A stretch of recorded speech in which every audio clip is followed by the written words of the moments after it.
It was a rainy Thursday morning in the early spring of 2025. The sky was a dull grey, and the streets were soaked in that kind of steady drizzle that made you wish you'd just stayed home. But life doesn't stop for the rain. Daniel, a 34-year-old, single father, had just dropped his 6-year-old daughter Lily off at school. He worked odd construction jobs, nothing steady since the company he worked for downsized the year before. Things had been tough, money tight, but he never complained. He had Lily, and that was enough. As he headed back to catch the bus downtown, he noticed an older woman sitting alone at the shelter. She looked out of place, not because of her appearance, but because of the way she sat. Still. Too still. Her hands trembled slightly, and she clutched a small leather briefcase like it was the only thing keeping her grounded. Daniel paused. People passed by her. No one looked twice. He hesitated, then approached. "Ma'am," he said gently. "Are you all right?" The woman blinked slowly. Her eyes were glassy. She looked up at him, lips pale. I think I just need to sit. I got dizzy. I didn't want to make a scene." Her voice was refined, delicate, educated. She wore a navy wool coat, well-tailored, but damp and clinging to her. Something wasn't right. "Do you need me to call someone? An ambulance?" "No," she said quickly, grabbing his hand. "Please, no ambulance, I just need a moment. Can you sit with me?" Daniel sat beside her without a second thought. She closed her eyes and leaned back, breathing through her nose.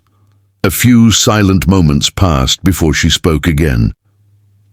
"You're kind," she said. "That's rare these days," Daniel shrugged.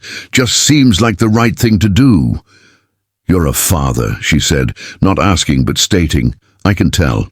You have the look." He chuckled. "Is it the sleep-deprived eyes or the peanut butter stain on my jacket?" She smiled faintly. "It's the way you talk, steady, calm, like someone who doesn't have time for drama." Her body trembled again. Daniel instinctively put an arm around her, not to be intrusive, just steadying her. "You should go," she said softly. "Your bus will be here soon." "I'm not going anywhere," Daniel said. She turned slightly, looked him in the eye, then leaned in. Her voice dropped to a whisper. "Tell no one. I'm the CEO." He blinked. "Sorry?" She held out her hand, trembling but firm. A business card, slightly worn, edges soft.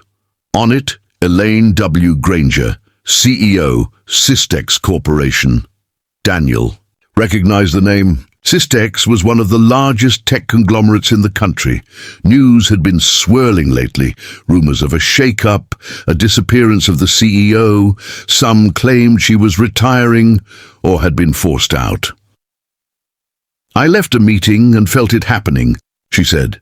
"The vertigo. It happens sometimes, a condition I don't discuss. I took the bus today to clear my head. Security would panic if they knew. It's all politics now. Vultures waiting for me to show weakness." Daniel didn't know what to say. He just listened.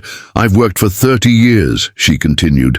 "Built everything, but they'd push me out in a heartbeat if they knew I had these spells." She looked down. "I'm not telling you this for pity," she said. "I don't know why I'm telling you at all." "Maybe because I'm not part of that world," Daniel said, "and I don't want anything from you." She nodded slowly. "That's exactly it." The bus came and went. They sat together for nearly an hour as the rain softened into mist. Finally she stood, still a little shaky, but stronger. "You're a good man, Daniel," she said. He hadn't told her his name. "I looked into your eyes. I remember people." She pulled a folded check from her coat, scribbled something on it, and handed it to him. He refused at first, but she pressed it into his palm. "This isn't charity. This is recognition." He looked down. It wasn't a check, it was a personal letter, short, handwritten. It read, "To whom it may concern, the bearer of this letter, Daniel M. Ross, is to be hired at my personal recommendation. He is trustworthy, steady, and a rare soul. Find him A place where he can grow.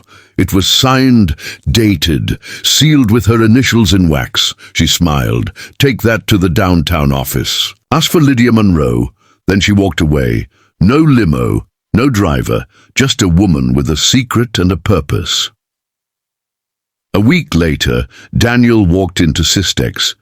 He nearly turned around thinking it was all a dream, but at the reception desk, he asked for Lydia Monroe.